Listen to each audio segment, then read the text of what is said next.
একজন লোক হাত তোলেন যে জীবনে আজকে প্রথম জানছেন গান শোনা হারাম, এর আগে কোনোদিন শোনেন নাই, হাত তোলেন তো একজন। তা আমি তো একটু আগে এটাই বলছিলাম, আমাকে কেন নিয়ে আসছেন এই পৃথিবীতে?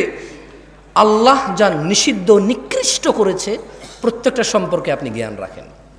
হয়তো কোন আয়াতে বলেছে নিষেধ, কোন হাদিসে বলেছে নিষেধ, এটা আপনি জানেন না, কিন্তু কাজটা যে নিষিদ্ধ এটা আপনি জানেন।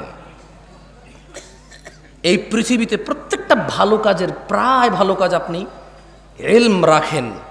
হয়তো কোন আয়াতে বলেছে, কোন হাদিসে বলেছে সেটা আপনি কি ইলম রাখেন না, কিন্তু এটা আপনি জানেন কোন কাজটা ভালো। বলেন তো, সালাম দেওয়া কি? নামাজ পড়া কি? রোজা রাখা, হজ করা, যাকাত দেওয়া, ভদ্র নম্র সভ্য চুপচাপ নীরব ঝগড়াঝাটি না করা কি? কোনটা আপনি জানেন না? সবগুলোই জানেন। আল্লাহ আমাদেরকে বোঝার তৌফিক দান করুন। যাই হোক,